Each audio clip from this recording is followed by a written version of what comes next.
ఇప్పుడు తిరుమల తిరుపతి దేవస్థానం పరకామణిలో గూడా దొంగలు పడ్డారా?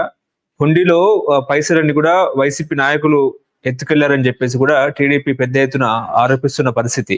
ఇప్పుడు టీడీపీ ముఖ్యంగా ఏంటంటే తిరుపతి ఎంపీ వైఎస్ఆర్‌సీపీకి సంబంధించిన నాయకుడేమో సీబీఐ విచారణ జరిపించాలని జెప్పేసి ఆయన మాట్లాడుతున్నారు. ఏం జెప్తారు పరకామణి ఇష్యూ గురించి? భక్తులు తినేటువంటి ప్రసాదాన్నే కల్తీ చేసినటువంటి వ్యక్తులు వాళ్ళు దొంగతనాలు, దోపిడీలు వాళ్ళ ప్రామాణికంగా వచ్చినప్పుడు ఖచ్చితంగా చేసే ఉండొచ్చు. వాళ్ళే సీబీఐ ఎంక్వైరీకి ఆహ్వానిస్తున్నారు కాబట్టి, మన ప్రభుత్వం కూడా ఇనిషియేటివ్‌గా తీసుకొని వాళ్ళ మీద సీబీఐ ఎంక్వైరీ వేసి, వాళ్ళని ఎవరైతే నేరస్తులు ఉన్నారో వాళ్ళని ఖచ్చితంగా కఠినంగా శిక్షించాలని చెప్పి జనసేన పార్టీ నుండి మేము కూడా దాన్ని స్వాగతిస్తున్నామండి. దొంగలు ఏదంటారు సార్, దొంగడొచ్చి దొంగ దొంగ అని అరిచినట్టు వాళ్ళే సీబీఐ ఎంక్వైరీకి ఆహ్వానించడం అనేది హాస్యాస్పదంగా కూడా ఉంది. కానీ తిరుమల ఎందుకు టార్గెట్ అవుతుందంటారు అసలు ఏపీలో? గతంలో ఒక పెద్దాయన తిరుమలని టార్గెట్ చేశాడు. నేను పేర్లైతే ప్రస్తావించను.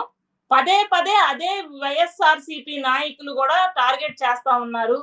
భగవంతుడే శిక్షిస్తాడా మేడం మీరు అనొచ్చు. కానీ ఖచ్చితంగా రాక్షస సంహారం అనేది జరుగుతదండి. పాపం ఎక్కువైపోయినప్పుడు రాక్షస సంహారం ఎలా జరుగుతదో, ఈ పదే పదే టార్గెట్ చేసినప్పుడు భగవంతుడు శ్రీకృష్ణుడు లాంటి వాడే 100 తప్పులకి మరి శిక్షించడానికి ఆయన ఒక టార్గెట్ పెట్టుకున్నప్పుడు భగవంతుడు కూడా పెట్టుకుంటాడండి. అక్కడ ఉన్నటువంటి సంపద మీద గానివ్వండి, లేకపోతే భక్తులు హిందుత్వం మీద గానివ్వండి, వాళ్ళకున్నటువంటి కక్షపూరితమైన ధోరణిని వాళ్ళలా వెళ్ళగక్కుతున్నారు తప్ప, ఇంకా మరో దురుద్దేశం అయితే ఏది లేదండి కూటమి ప్రభుత్వానికి.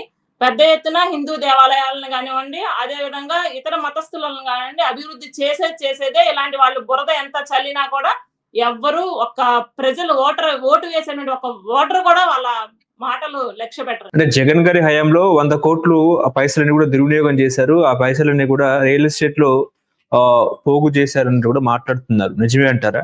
100% అండి. వాళ్ళు ప్రతిదానికి కూడా ₹10 ఖర్చయ్యే దగ్గర ₹1,00,00,000 టార్గెట్ పెట్టుకుంటారండి.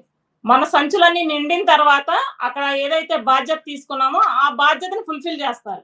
వాళ్ళకు ఉన్నటువంటి క్రమం అదే. ముందు తినుకో, దోచుకో, దండుకో, తినుకో. మన జగన్మోహన్ రెడ్డి గారు పద్దాక చెప్పేటువంటి మాట అదే. వాళ్ళ పద్ధతి, వాళ్ళ సూత్రం అన్నమాట అది. అలా వైఎస్ఆర్‌సీపీ యొక్క సూత్రం. దాచుకో, తినుకో, దండుకో. ఇదే ప్రాతిపదికలో వాళ్ళు తిన్నాక, వాళ్ళు దాచుకున్నాక మిగిలింది ఏదన్నా ఉంటే అభివృద్ధి కార్యక్రమాలు చేస్తారు. 100 కోట్లు కాకపోతే 1000 కోట్లు కూడా వాళ్ళు చేసి ఉండొచ్చు. మొత్తం సీబీఐ ఎంక్వైరీల్లో ఖచ్చితంగా జరుగుతాయి రాబోయే రోజుల్లో. మొత్తం దొంగలందరూ కూడా రోడ్డు మీదకి వస్తారు. ఇప్పుడు తిరుమల క్షేత్రాన్ని అడ్డు పెట్టుకుని విష ప్రచారాలు అదే విధంగా రాజకీయాలు చేస్తున్నారు టీడీపీ అండ్ కో జనసేన అన్నట్టు మాట్లాడుతున్నారు. ఎవరు కూడా ఒక దైవాన్ని అడ్డు పెట్టుకొని అయితే చేసేటువంటి దౌర్భాగ్య స్థితిలో కూటమి ప్రభుత్వం లేదండి. పవన్ కళ్యాణ్ గారు భగవంతుడిని ఏ స్థాయిలో కొలుస్తారనేది కూడా మనందరికీ తెలిసిన విషయమే. అలాంటి వ్యక్తి ఇలాంటి కుటిల రాజనీతికి అయితే గనక తెర తీయరు. కానీ ఆయన మీద ఏదో ఒక రకంగా దుమ్మెత్తి పొయ్యాలి కాబట్టి మాత్రమే వీళ్ళు చేస్తా ఉంటారు తప్ప, ఈ వైఎస్ఆర్‌సీపీ నాయకులకి పవన్ కళ్యాణ్ గారు టాయిలెట్‌కి వెళ్ళారా, బ్రష్ చేసుకున్నారా, స్నానం చేశారా, లేకపోతే ఎటెళ్ళారు, ఇవన్నీ కూడా వీళ్ళకి మాట్లాడుకోవడానికి ఒక సబ్జెక్ట్స్. అంతేగాని రాష్ట్ర ప్రజలు ఎంత దౌర్భాగ్యంలో మగ్గిపోతున్నారు, దాని మీద ఏమైనా మనం ప్రశ్నించేది ఉందా? అసెంబ్లీకి పోదామా? మన నియోజకవర్గంలో ఏమైనా సమస్యలు ఉన్నాయా? దీన్ని ఏది పట్టదండి వీళ్ళకి. అంతే తప్ప పవన్ కళ్యాణ్ గారు ఒక్కళ్ళే టార్గెట్. ఎందుకంటే జగన్ అమ్మ మొగుడు ఎవడన్నా ఉన్నాడంటే, సారీ అనకూడదు, విజయం గారు క్షమించాలి, అది పవన్ కళ్యాణ్ గారు. దానికి మాత్రమే వాళ్ళకి భయం. ఆ భయాన్ని కలిగిస్తా అని చెప్పారు. ఆ భయంతోనే వీళ్ళు ఏది పడితే అది నోటికొచ్చినట్టుగా అసందర్భ ప్రలాపనలు పేలుతా ఉన్నారు. ఇప్పుడు శ్రీవారి సొమ్మును వాటాలు చేసుకుని తాడేపల్లి ప్యాలెస్ వరకు ఈ ముడుపులు వాటాలు అందాయా అంటే ఏం చెప్తారు? ఖచ్చితంగా అండి. ఇప్పుడు రిషికొండ మీద వరకు అందే. తాడేపల్లి ప్యాలెస్ వరకు కాదండి, రిషికొండ మీద వరకు అందే. లేకపోతే అన్ని వేల కోట్ల ప్రజాధనం ఏ రకంగా దుర్వినియోగం అవుతుందండి?